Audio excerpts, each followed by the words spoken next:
Hello, hi everyone. The topic of tomorrow's lecture is maxillofacial prosthetics, acquired and congenital defects. These are the learning outcomes, that is to define what a maxillofacial prosthesis, different classifications of maxillofacial prosthetic defects, that is defects involving the maxilla as well as defects involving the mandible, to discuss the patient-related problems associated maxillofacial defects and how to manage the maxillofacial defects, whether they are acquired or congenital, and briefly we'll go about the various methods that we can use to achieve retention in maxillofacial prosthesis. Okay, so maxillofacial prosthetics is the art and science of anatomic, functional, or cosmetic reconstruction by means of non-living substitutes of those regions in the maxilla, mandible, and the face that are missing or defective because of surgical intervention, because of trauma, pathology, or developmental or congenital malformations. Okay, so maxillofacial prosthetics is a specialized field of prosthetics in which, just like how in removable prosthetics we use conventional complete dentures, tooth supported over dentures, implant supported over dentures to replace the missing teeth and the tissues of the alveolar ridge. In the same way, we use these principles to replace the defective or missing portions of the maxilla, the mandible, and the face. Okay, so this is the GPT definition of maxillofacial prosthetics, the branch of prosthodontics concerned with restoration or replacement of the stomatognathtic and the craniofacial structures with processes that may or may not be removed on a regular or elective basis. Some processes are like fixed removable type of processes that may be left in place for days or weeks or months and can be removed only by the prosthodontist, or they are made in such a way that they are retentive enough but can be removed by the patient. Okay, so this is a multidisciplinary approach because the rehabilitation of such patients with missing stomatognathik or craniofacial structures is a tedious and time consuming process, and usually it is a team approach and involves uh, oncology surgeon, a plastic surgeon, a radiotherapist, maybe speech therapist, psychiatrist for the mental well-being of the patient, social workers, and other dental specialists like of course prosthodontist, sometimes maxillofacial prosthodontics, sometimes an oral surgeon, and even a periodontist. Now coming to the classification of these defects. Now, maxillofacial defects may be maxillary in nature or mandibular defects. They may again be broadly classified into congenital and acquired. In congenital, the most common maxillary defects we all know are the cleft lip and palate, which are present at the time of the birth. Acquired are defects in which uh, total or a partial maxillectomy is done by surgical intervention, and which may be due to a trauma, it may be due to malignancy, it may be due to any other reason. In mandibular defect, similarly, we have congenital defects. These congenital defects are like micrognathia, microstomia, mandibular dystosis, ankylosis of the TMJ joint. Okay, and in acquired, we have continuity defect and discontinuity defect. Again, these may be due to trauma, this may be due to malignancy, or any other idiopathic reasons. Okay, so this is a flowchart of the various maxillofacial prostheses. This is not about defects but the prostheses. Now, maxillofacial prostheses may be, depending on the method of retention, they may be either tissue retained maxillofacial prostheses that take the support from the adjacent tissues like a nose prosthesis, ear prosthesis, or the ocular prosthesis. They take support from the tissues around them. They may be implant supported maxillofacial prostheses in which we may use endosseous or subperiosteal type of implants with some type of precision attachment like a locator attachment or a ball attachment or a magnetic attachment. Similarly, they may be tooth treated. If in some cases patient has a few available teeth which are deemed suitable to be used as abutments, then they may be used to retain these maxillofacial processes, such as an obturator processes. Okay, and using the common methods of retention in tooth supported overdenture like telescopic crowns, metal copings, zest anchor attachment, just to name a few.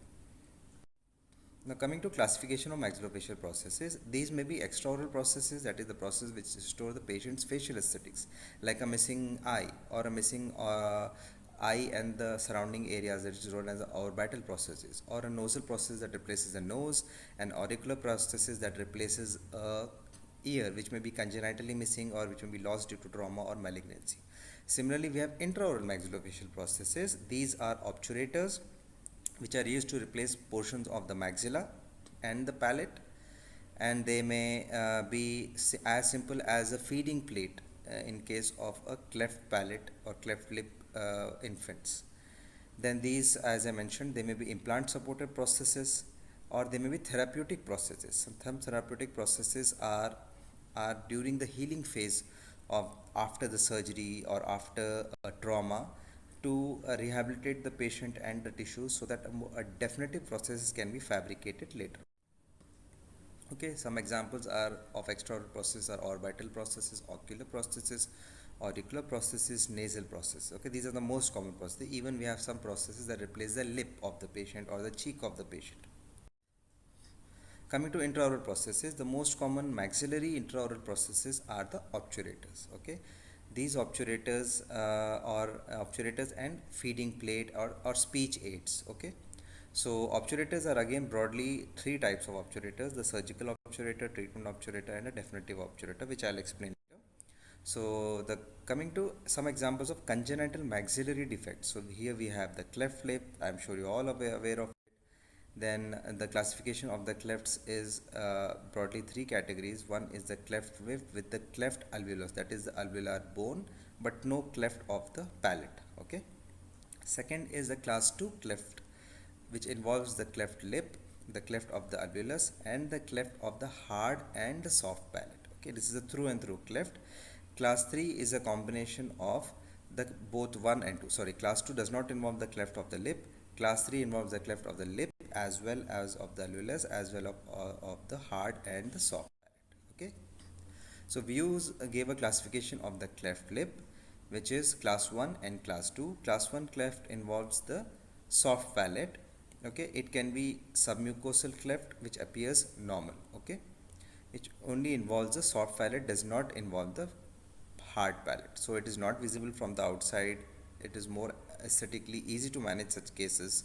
Okay, whereas a class 2 cleft involves a cleft of the soft palate as well as the cleft of the posterior part of the hard palate. It does not involve the premaxilla or the anterior maxilla or the alveolar ridge. Okay, so here also aesthetic is not compromised, speech is compromised definitely.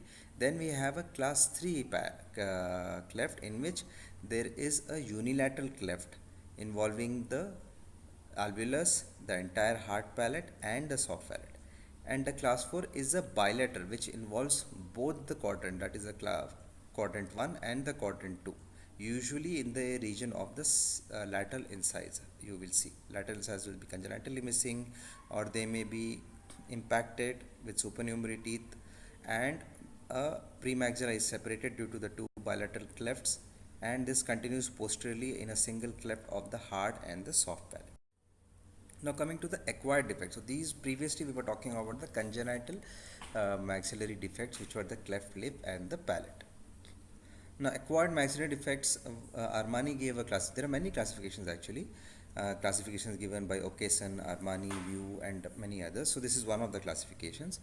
Acquired maxillary defects are defects which happen later in the life of the individual, which due to a road trauma accident or an injury or a fall or a fight, or which may be due to a secondary to malignancies involving the maxilla. Okay, so this is a class 1 defect, as you can see over here.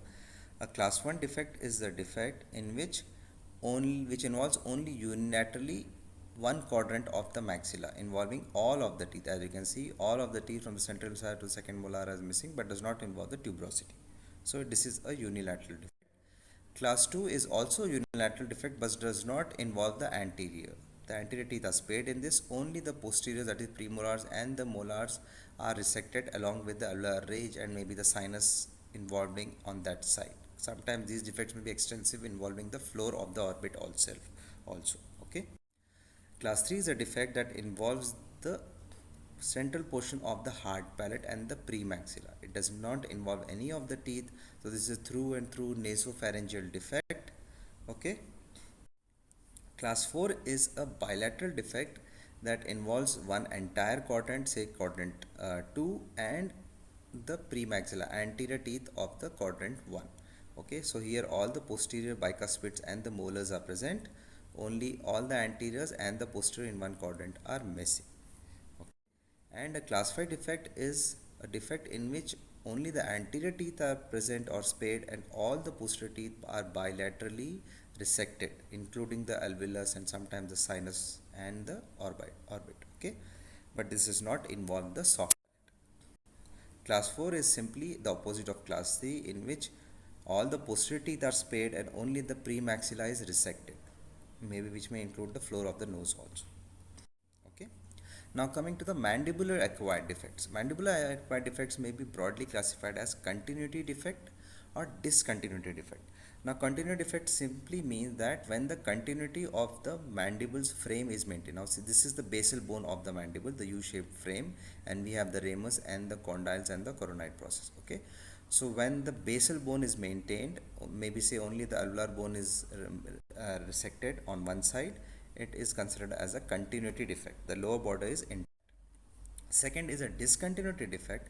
Discontinuity defect is a defect in which the entire segment of the mandible may be removed. Most commonly, it may involve the condyle, coronoid, ramus angle on one side, and these defects may extend anteriorly but will not cross the but they may or may not cross the midline. So this is a discontinuity defect. You can clearly see a portion of the mandible has been removed, including the lower. So the classification given here is the Cantor and Curtis classification. So this classification is class 1 is a continuity defect, the lower border is spared, okay, only a portion of the alveolus is resected.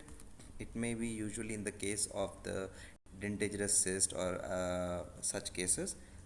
Okay. Class 2 defect is a discontinuity defect which does not cross the midline. It is usually involves the condyle, ramus body of the mandible, angle of the mandible, and may extend either up to the second or premolars, or it may extend more anterior up to the lateral incisors but will not cross the midline, that is the symphysis. Okay, this is a class 2 defect. Whereas a class 3 defect is a segmental free defect which crosses up to the midline, that is up to the central incisor. The entire one quadrant is removed in up to the condyles. Okay, as you can see in the picture over here.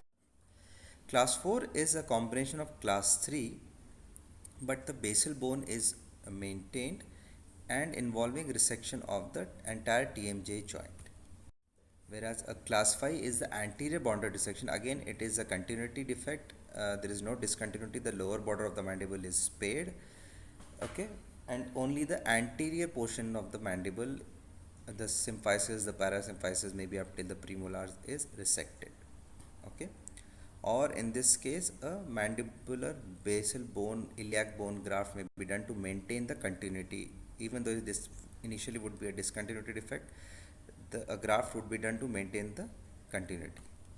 Okay, now coming to the maxillofacial prosthesis itself. A maxillofacial prosthesis, as I've already told the definition, you can go through them. Okay, they first coming to the obturators, that is the prosthesis that replace the maxillary, congenital and acquired defects. It doesn't matter whether they're congenital or acquired. So these are known as obturators, that is they obturate, that is they close a gap. Just like in root canal, the last step is known as obturation, that is the canal, the hollow spaces are filled with the gutta percha or any kind of bioceramic filler. The same way here we are obturating a gap or a hole or a defect in the maxilla with an device. So these are, that's why known as obturators. Now they may be classified based on the phase of the treatment, at what phase they are being done, whether they are being done in the immediate surgical phase or an initial phase, or they are done in the definitive phase. Now they may be classified based on the material that is being used. Okay, either they are polymethyl methacrylate is used, whether a metal is used, titanium or a chrome cobalt. Okay, or they may be based on the area of the restoration, that is area of the defect. So based on the phase of the defect, it's very simple. A surgical obturator which is done at the time of fabricated, prior to or at the time of the surgery to close the defect. Second is an interim obturator which is done. The second is an interim obturator which is done after the surgical phase to maintain the tissue or to mold the tissues or to give comfort or function to the patient so that he is able to speak, he is able to eat, to prevent the aspiration of food into to the nasopharynx. Okay. And a third is a definitive obturative, which is performed after all the surgical intervention has been done, after tissues have healed, after tissues have molded, or after whatever graft that has been done has been taken up. A more definitive type of prosthesis is fabricated for a long-term use. Now, a surgical obturator, as the name suggests, is a temporary maxillofacial obturator prosthesis inserted during or immediately following surgery or traumatic loss of portion of one or both maxillary bones. Okay. So this is an example of a surgical obturator in which the patient's, you know, squamous cell carcinoma involving the right maxilla. So in this case, the entire jawbone, the premaxilla on that side has been removed, creating a large unilateral defect. So in this case, just basically something like a record base or a denture base is fabricated and held in place with titanium wires anchored to the maxillary bone on the other side to close the defect so that the patient can eat, can speak somewhat, and held in place until the tissues are molded. The advantage of the prosthesis provides a matrix on which the surgical packing can be placed, so surgical gauze, dressings, antibiotics can be placed over it. It prevents the oral contaminant from entering the wound and preventing local infections. It enables the patient to speak more effectively post-operatively rather than not having anything and a big defect over there. It helps the patient in swallowing the food, okay, and thus the nasogastric tube can be released at an earlier date, and it also reduces the patient's hospitalization stay. Okay, so patient can go home and take care of himself. Emptying obturator is the second type of obturator which is done after the surgical phase, usually 2 weeks or 3 weeks after the surgical phase. Okay, usually placed 7 to 10 days after the post surgical minimum phase. It can be done at a later date also.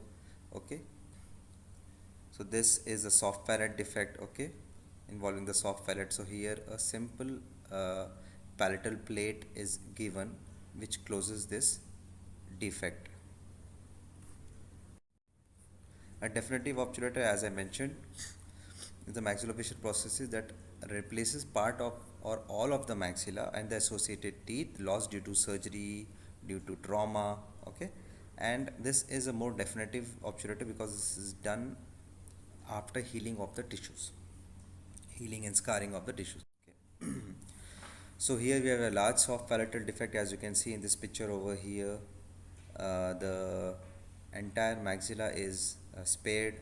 So here a complete denture can be given with a velopharyngeal prosthesis which replaces the palate and the part of the pharynx. Okay.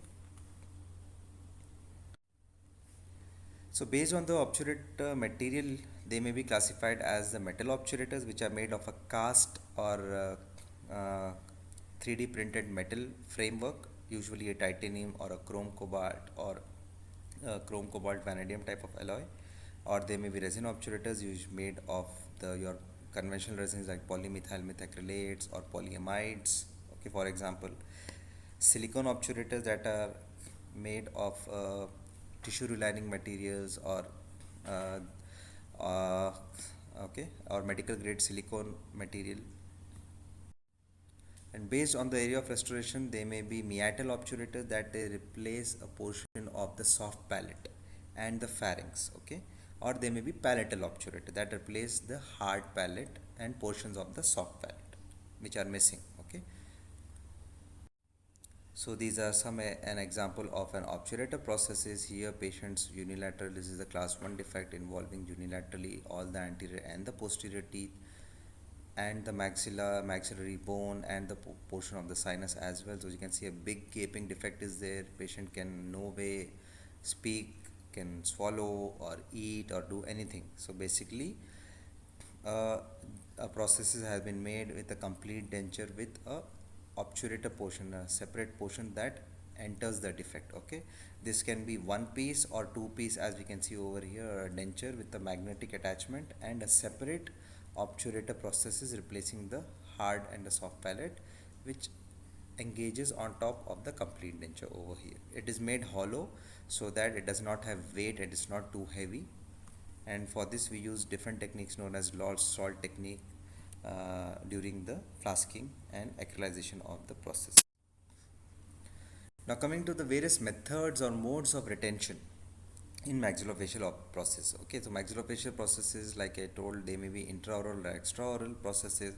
So similarly, the retention mechanism also may be intraoral retention or extraoral retention. Intraoral is usually the simplest, is anatomic and tissue retained, just like in complete dentures. We take the retention from the denture basal seed tissues, okay, or they may be tooth retained, like in tooth supported overdentures. We take the support of the tooth by means of non-coping or metal coping or telescopic coping or a locator attachment, or they may be implant retained. Implants are placed in the remaining maxillary or the mandibular bone, and the retention is taken with the support of the implants and precision attachments, or they may be a combination of both: tooth, implant, tissue retained. Okay. Extraoral retention is for extraoral processes like the nasal processes, orbital processes, ocular processes, and your lip processes or auricular processes.